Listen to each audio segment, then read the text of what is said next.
नमस्कार। आज का यह जो वीडियो है वो यूनिफाइड पेंशन के संबंध में है। इसमें आपको पता होगा कि पीएफआरडीए ने सरकार ने एक फीडबैक मांगा था। जब नोटिफिकेशन आया उसके बाद में जो पीएफआरडीए है यानी pension fund regulatory and development authority, जो कि यूनिफाइड पेंशन एनपीएस इन सबको देखेगी, तो उसने इस पर एक रेगुलेशन बनाया, ड्राफ्ट रेगुलेशन, यानी कि कायदा कानून किस अनुसार ये पेंशन आगे मिलेगा। तो इसमें एक सुझाव मांगा गया था, फीडबैक मांगा गया था, सबसे मांगा गया था। और इसका जो सुझाव या फीडबैक देने का अंतिम जो टाइम था वो था 17 फरवरी को, है ना। अभी जो 17 फरवरी निकला है वो अंतिम डेट था। तो मैंने भी इसमें 3 महत्वपूर्ण सुझाव भेजे हैं, फीडबैक भेजा है, क्योंकि ये सबके लिए ओपन था। इसमें कोई भी अपना सुझाव भेज सकता था। ये पब्लिक भी, जनरल पब्लिक भी भेज सकती थी, या गवर्नमेंट एम्प्लॉय भी भेज सकती थी, या डिपार्टमेंट भी भेज सकती थी, कोई भी इसमें भेज सकता था। तो मैंने उसको देखते हुए जो 3 महत्वपूर्ण सुझाव मुझे लगा कि भेजना चाहिए, मैंने भेजा। ठीक है, तो आज उसी के संबंध में मैं आपको बताना चाह रहा था कि मैंने क्या भेजा है, जो चीज़ें आपके मन में भी चल रही होगी। और यही जो 3-4 पॉइंट था, यही इस यूपीएस का मेन पॉइंट है। अगर इसमें सुधार सही से हो जाए तो यूपीएस अच्छा है, नो डाउट। तो मैं उसको आपको बता रहा हूं कि मैंने क्या भेजा है। और देख लीजिए स्क्रीन पर आप, मैं ये लगा रहा हूं। इसमें मैंने अपना नाम भी भेजा है, ईमेल आईडी है, मोबाइल नंबर, सारा डिटेल्स मैंने भेजा है। और उसमें कौन से कैटेगरी में मैंने भेजा है, तो मेरा कैटेगरी है एग्जिस्टिंग सीजी सब्सक्राइबर, मतलब जो एग्जिस्टिंग मौजूदा जो सेंट्रल गवर्नमेंट का सब्सक्राइबर है, जो इसमें इन्वॉल्व अपना पेमेंट कर रहा है, जिसका कंट्रीब्यूशन हो रहा है, तो उस कैटेगरी में मैंने भेजा है। तो पहला जो बिंदु जिस पर मैंने अपना फीडबैक भेजा है, सुझाव भेजा है, वो है एलिजिबिलिटी टू रिसीव बेनिफिट। मतलब जो 50% का जो प्रावधान पेंशन का रखा गया है कि 50% तब मिलेगा जब कोई कम से कम 25 साल की सर्विस कर लेगा, और मिलेगा कब, 60 साल पर। तो हमने इसमें क्या सुझाव भेजा है, देखिए मैंने इसमें लिखा है कि the age of voluntary retirement should be 20 years instead of 25 years, है ना। हमने कहा है कि इसमें 20 साल होना चाहिए, 25 साल बिल्कुल नहीं होना चाहिए। अब इसका जस्टिफिकेशन हमने आगे दिया है, क्योंकि हम सीएपीएफ वाले हिसाब से इसको भेजे हैं। मैंने उसका रेफरेंस देते हुए लिखा है, जो इनकी टोटल संख्या है वो 10 लाख है। जो पैरामिलिट्री की टोटल संख्या है आर्म्ड फोर्सेस की, वो लगभग 10 लाख है। और हर साल लगभग 10,000 लोग वॉलंटरी रिटायरमेंट चाहते हैं। जो आंकड़े बताते हैं पिछले 5-10 सालों के, उसमें हर साल लगभग सारे आर्म्ड फोर्सेस मिला करके जो जितने सीएपीएफ हैं, उसमें से लगभग 10,000 लोग हर साल वॉलंटरी रिटायरमेंट जाते हैं। इनकी संख्या जो टोटल है वो लगभग 10 लाख है, और हर साल 10,000 लोग वॉलंटरी रिटायरमेंट जाते हैं। ऐसे केस में जब उनका एज 20 साल से बढ़ा करके 25 साल कर दिया जाएगा वॉलंटरी रिटायरमेंट का, तो ये उनके लिए एक एडिशनल स्ट्रेस हो जाएगा।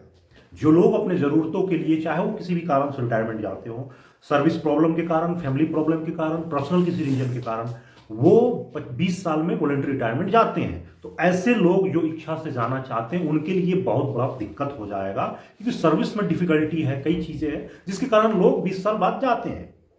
तो इसको 25 साल नहीं किया जाए, 20 साल ही किया जाए, ऐसा मैंने इसमें लिखा है। और इसको मैंने ये कहा है कि ये जो 10 लाख का परिवार है, वह सेंट्रल गवर्नमेंट का एम्प्लॉय का एक बहुत बड़ा हिस्सा है। इसमें इसको ध्यान में रखते हुए कि ऐसा जो सर्कमस्टांसेस लोगों के सामने आता है वॉलंटरी रिटायरमेंट का, वो किसी ना किसी रीजन से जाते हैं, तो उनको समय से जाने दिया जाए, 20 साल में हो जाए। तो ये जस्टिफिकेशन हमने दिया है। और हमने ये भी कहा है कि इसको, पैरामिलिट्री फोर्सेस को, सीएपीएफ पर्सनल को अदर डिपार्टमेंट से आप कंपेयर नहीं कर सकते हैं, क्योंकि इस सीएपीएफ के कंपेयर में दूसरे डिपार्टमेंट में जो लोग वॉलंटरी रिटायरमेंट जाने वालों की संख्या है वो बहुत ही कम है। रेलवे हो गया, पोस्ट ऑफिस हो गया, बैंकिंग हो गया, मेडिकल हो गया, इस विभागों में अलग अलग जो भारत सरकार के कर्मचारी हैं वो सुपरनेशन तक सर्विस करते हैं। जनरली 60 साल सर्विस करते हैं। स्पेशल सर्कमस्टांसेस में 2-4, 10-20 लोग कभी रिटायरमेंट चले गए 20 साल में, तो बात अलग है। जनरली लोग 60 साल सर्विस करके जाते हैं। इसलिए फौज को, पैरामिलिट्री फोर्सेस को उनके साथ कंपेयर नहीं किया जाए। उनको 20 साल में जो रिटायरमेंट का प्रावधान है और बेनिफिट उसी 20 साल पर दिया जाए, न कि 25 साल पर। तो ये मैंने पहला सुझाव भेजा है। दूसरा जो मैंने पॉइंट भेजा है वो है लमसम पेमेंट। क्योंकि यूनिफाइड पेंशन में आपको पता होगा, गवर्नमेंट ने एक बात इसमें बोली थी कि रिटायरमेंट जब कोई जाएगा तो उसे एक लमसम अमाउंट मिलेगा। वो लमसम अमाउंट क्या होगा? लास्ट बेसिक पे प्लस डीए जो इमूलमेंट है उसका 10वां भाग। मतलब जो लास्ट आपका 25 साल जब आपका एज होगा उस समय जो आपका बेसिक पे और डीए रहेगा उसको जोड़ करके डिवाइडेड बाई 10, उसका 10वां हिस्सा मल्टीप्लाई किया जाएगा टोटल 6 मंथली क्वालिफाइंग सर्विस से। अगर कोई 25 साल बाद जाता है तो 6 मंथली क्वालिफाइंग सर्विस हुआ 50, है ना। तो 50 से उसमें मल्टीप्लाई किया जाएगा आपके बेसिक पे और डीए के 10वें भाग में, 1/10 ऑफ योर बेसिक पे and DA into 6 monthly qualifying service. तो इसमें मैंने सुझाव भेजा है कि इसमें 10वें जो बेसिक पे और डीए का 10वां भाग नहीं, बल्कि उसको कम से कम उसको 20% हो, मतलब 10% नहीं बल्कि उसका 20% कम से कम और 6 मंथली क्वालिफाइंग सर्विस के साथ में मल्टीप्लाई करके दिया जाए। इससे क्या होगा? राशि डबल हो जाएगा। किसी को 6 लाख मिल रहा है तो वो 12 लाख हो जाएगा। तो मैंने ये सुझाव भेजा है कि भाई जो लमसम अमाउंट रिटायरमेंट के समय आप देना चाहते हैं वो 10% इमूलमेंट का नहीं बल्कि 20% multiplied by 6 monthly qualifying service होना चाहिए, मतलब इससे डबल होना चाहिए। और दूसरा इसमें एक मैंने सुझाव दिया है इसी के पॉइंट में कि इसके जगह आप चाहें तो सीधे सीधे जो टोटल हमारा कंट्रीब्यूशन का वैल्यू उस समय बनेगा, जो जिस तरह से एनपीएस में है कि टोटल जो हमारा कंट्रीब्यूशन है आज से 20 साल बाद 25 साल बाद जो उसका वैल्यू रहेगा, आप वॉलंटरी रिटायरमेंट जाते समय उसका 20% अमाउंट आप इन हैंड दे दीजिए, जिस तरह से एनपीएस में है।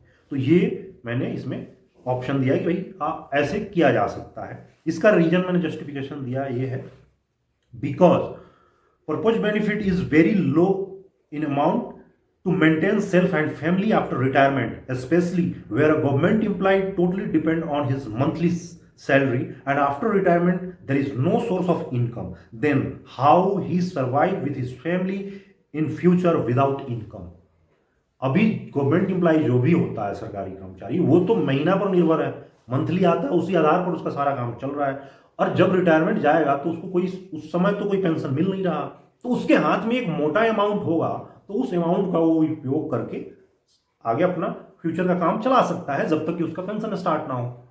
इसलिए उसको एक अच्छा अमाउंट जाते वक्त लमसम अमाउंट जो मिलना चाहिए वो अच्छा खासा अमाउंट उसको दिया जाना चाहिए। ये मैंने दूसरा पॉइंट सजेस्ट किया है।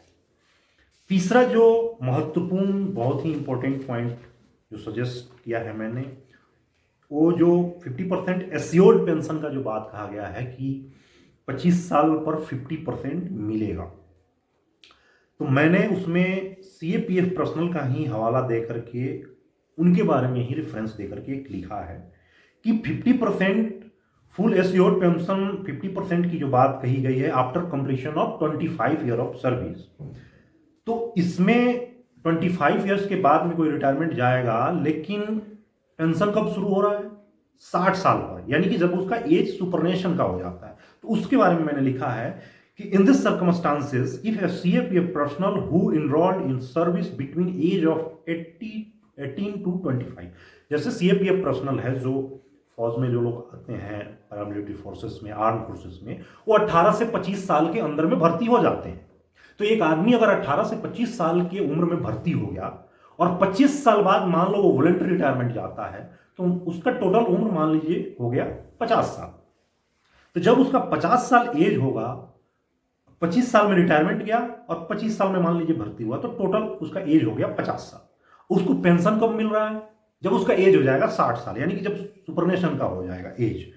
तो उसी में हमने लिखा है कि अगर 60 साल में उसको पेंशन मिलेगा और 50 साल के एज में वो रिटायरमेंट चलेगा, तो इस 10 साल तक 10 साल तक वो क्या कैसे अपने आप को मेंटेन कर पाएगा जब उसके पास किसी भी प्रकार का कोई पेंशन का, कोई मंथली इनकम का कोई व्यवस्था नहीं रहेगा, तो किस तरह से अपने आप को वो मेंटेन कर पाएगा 10 सालों तक इस महंगाई में, इस परिस्थिति में। और आने वाले समय में महंगाई और बढ़ेगी, रिक्वायरमेंट्स और बढ़ेंगे, और एक आदमी जो टोटली सैलरी पर डिपेंड है, अचानक से उसका 1 रुपए का इनकम नहीं आए, सारी चीजें बंद हो जाए, तो किस तरह से अपने आप को मैनेज करेगा। तो इस 10 सालों तक वो कैसे मैनेज करेगा, इसके बारे में किसी प्रकार का इसमें कहीं प्रावधान नहीं है, तो इसलिए इस पर ध्यान दिया जाना चाहिए। इसमें हमने आगे लिखा है कि it is just to a government employ, specially CAPF personnel, who sacrificed his entire life for nation to live without getting a single amount out of 10 years from retirement, है ना। ये मतलब मेरे इसमें ये लिखा हूं कि बिना किसी 1 रुपए का एक सीएपीएफ पर्सनल जो पूरी सर्विस अपनी देश की सेवा में लगा दिया, अलग अलग जगहों पर तैनात रहा, बॉर्डर में तैनात रहा, और जब वो रिटायरमेंट जाएगा उसकी अचानक से कोई अमाउंट पेंशन के रूप में नहीं मिलेगा, तो 10 सालों तक अपने आप को कैसे मेंटेन कर पाएगा, किस तरह से इस महंगाई में अपने आप को मैनेज कर पाएगा। तो it is must be taken into consideration, reconsideration before publishing final regulation. इसलिए हमने लास्ट में रिक्वेस्ट किया है कि फाइनल जो इसका रेगुलेशन आना है, अभी तो ये ड्राफ्ट रेगुलेशन है जो कि 17 तारीख तक इसमें चेंजेस के प्रावधान, फीडबैक के टाइम दिए गए थे। अभी 17 फरवरी मान लीजिए चला गया, सारे फीडबैक अलग अलग लोगों ने भेजा होगा, और उस आधार पर अगर इसमें से बहुत सारे लोग इस पॉइंट को जरूर भेजे होंगे, क्योंकि ये कॉमन पॉइंट्स हैं जो सबके दिमाग में चल रहा था और इस पर सबकी नजर है, क्योंकि इसी 3-4 पॉइंट के कारण कोई भी आदमी अभी यूपीएस को अडॉप्ट नहीं करना चाहता है। किसी का मन नहीं है कि वो यूपीएस में जाए, और अगर वो यूपीएस में नहीं जाने के लिए लोग चाहते हैं, किसी का मन नहीं है, तो फिर तो ये बेकार है, फिर इस तरह की व्यवस्था, इस तरह की पेंशन का कोई माने मतलब नहीं रह जाता है। अगर ये 3-4 जो पॉइंट्स हैं, बहुत सारे लोग इस पर फीडबैक भेजे होंगे, पता नहीं आपने भेजा नहीं भेजा, इट्स डजंट मैटर, हमने भेजा है। और अगर इस पर सरकार का नज़र होता है, पीएफआरडीए का नज़र होता है, शायद बाय द वे इसमें कुछ सुधार की गुंजाइश होती है, तो ये यूपीएस कुछ काम का हो सकता है। अदरवाइज जो लोगों के मन में जो एक अलग तरह का डर समझ लें, या उस तरह की नेगेटिव इसके बारे में जो दिमाग में चल रहा है, उसका रीजन यही है, ये 3-4 जो कॉमन पॉइंट्स हैं। इसलिए हमने तो अपने तरफ से भेजा है, बहुत सारे लोगों के आए होंगे, देखिए आगे क्या होता है। फाइनल इसमें जो पॉलिसीज, रिजोल्यूशन रेगुलेशन बनकर जो आएगा उसमें क्या रहता है देखना होगा। हालांकि बहुत सारे जो ऑर्गेनाइजेशंस हैं उनके भी इस पर कमेंट्स आ रहे हैं और फीडबैक लोगों ने दिया है ना। तो let's wait and watch till final policy. मिलते हैं अगले वीडियो में। अगर आपने अब तक सब्सक्राइब नहीं किया है तो सब्सक्राइब जरूर कर लीजिए, और इस वीडियो को सब तक पहुंचाइए, अपने दोस्तों तक, हर ग्रुप में भेजिए, लोगों की जानकारी बढ़ाइए। ठीक है, जय हिंद।